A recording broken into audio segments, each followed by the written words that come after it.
Айтса, то улуту безразлично, если ты любишь его. Но главное мусульман болса. Кандай көрүнүшү, өзүн кандай алып жүрүшү. Курс көтөрүш болот да көптөрчү. Мындай сен мындайра кезиң деген мандечи. Кызгале тиеспи же кандай? Кыргызстан. Башка улут болсо тийбейсиз, э? Жок. Кийингенине жараша или келбетине, сырткы келбетине. Динге эме кылып, мисалы каршы болбой турган болсо, если башка өлкөнүкү, анда может быть андачы.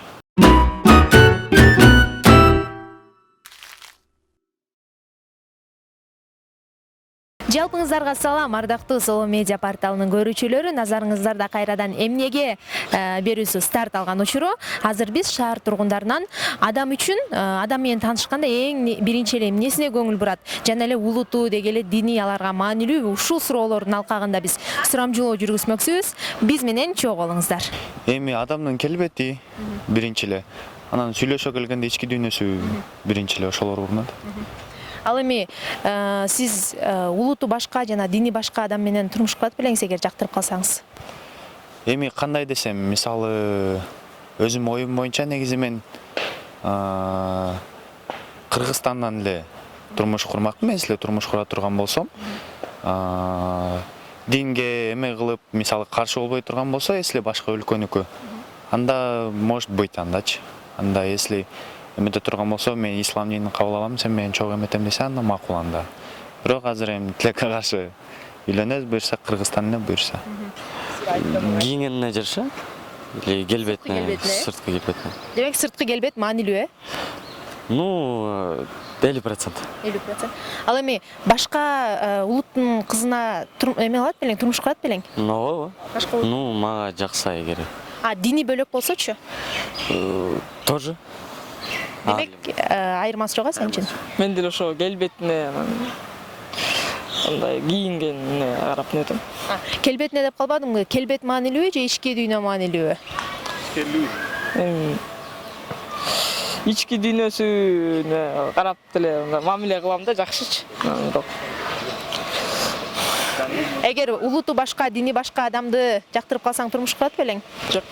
Эмне себептен?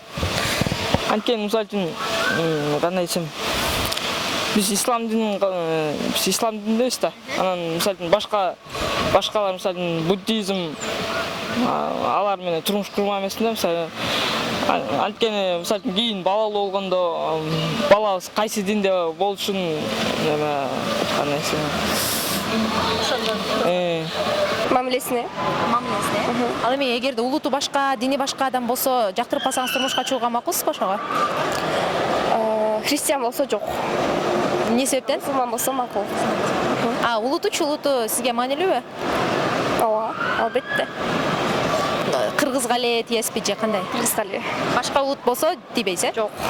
Мамилесине, кыздар менен таанышканда айрыкча сулуулугуна. Келбетеси маанилүү, келбети? Келбет элем кызым, бардык эле жак. Негизи келбет жак эмес го. Ошо. Мамилесине болушачы. Кандай сүйлөшөт анан. Курс көтөрүш болот да көптөрчү. Мындай сен мындайра кезиң деген мандечи.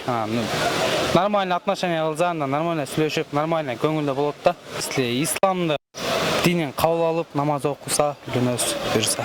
Улутучу улуту маанилүүбү? Жок, маанилүү эмес. Маңызын билбейбиз болгону. Бизди караса. Ошо. Вот. Улуту башка, дини башка кызды жактырып калсаңыз, үйлөнөт белеңиз? Ооба. Ата-энеңиз каршы болсо да үйлөнөсүз? Ата-энем каршы болбойт, эми болгондон кийин бактылуу болула дейт да. Сапаты, сыртынан кандай көрүнүшү, өзүн кандай алып жүрүшү. Ал эми улуту башка, дини башка адамды жактырып калсаңыз, турмуш курууга макулсузбу ошол адам менен? Эгерде бири-бирин жакшы көрсө, улуттарына деле карабайт. Сырткы келбетесине. Болду. Ал эми улуту башка, дини башка адамды жактырып калсаңыз, ага турмушка чыкканга макул белеңиз? Жок. Себеби эмнеде? Себеби улут башка. Демек улуту сиз үчүн маанилүү, э? Аны канча жактырып турсаңыз да тийбейт беле? Жок. Мүнөзүнө, характерине, эң маанилүү. Ооба. Жок. Себеби эмнеде? Мусулман болуш керек. Сиз мусулман. Ооба. Мусулман бирок башка улутта болсочу, мисалы түрк улутунда Каршы эмесмин. болот, э? Ооба. Отношения сына, как сказать. Ну, если улутун айтса, то улуту безразлично, если ты любишь его. Но главное мусульман болса. Ал эми сырткы келбетичи, адамдын сырткы келбети маанилүүбү? 50 на 50.